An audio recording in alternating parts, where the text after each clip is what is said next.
ఒక్కసారి కొమ్మూరి గోల్డ్ కి కాల్ చేయండి. తాకట్లో ఉన్న మీ బంగారాన్ని విడిపించి మార్కెట్ ప్రైస్ కి వాళ్ళు కొనుక్కుని మిగతా డబ్బులు మీకు ఇచ్చేస్తారు. హాయ్, వెల్కమ్ టు మనం టీవీ. మనం టీవీ మన కోసం. అస్సాంలో మిస్ అయిన భారత యుద్ధ విమానం కూలిపోయింది.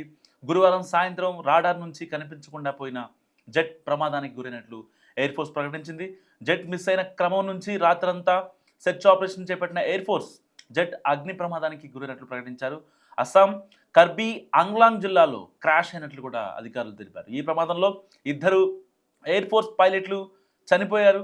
అంతేకాకుండా రోజువారీ ట్రైనింగ్ మిషన్లో భాగంగా విన్యాసాలు చేస్తున్న క్రమంలో రాడార్ నుంచి కాంటాక్ట్ కోల్పోయిన విమానం కనిపించకుండా పోయింది. కర్బీ ఏరియాలో పెద్ద శబ్దం చేస్తూ పేలిపోయినట్లు ఇండియన్ ఎయిర్ ఫోర్స్ ప్రకటించింది. ఈ ప్రమాదంలో 2 పైలట్లు squadron leader Anju, flight lieutenant Purvesh Dugarkar చనిపోయారు. సో ఇండియన్ ఎయిర్ ఫోర్స్కు చెందిన Sukhoi 30 MKI fighter jet miss అయిన విషయం తెలిసిందే. జోర్హాట్ నుంచి టేక్ ఆఫ్ అయిన యుద్ధ విమానం రాత్రి 7:42 రాడార్ నుంచి కనిపించకుండా పోయిందని వాయుసేన ట్విట్టర్ వేదిక వెల్లడించింది. ఈ యుద్ధ విమానాన్ని లొకేట్ చేసేందుకు రాత్రంతా ప్రయత్నాలు కొనసాగించింది టీం. అయినప్పటికీ పెద్ద శబ్దం చేసుకుంటూ పడిపోవడం మనం విజువల్స్ చూస్తున్నాం.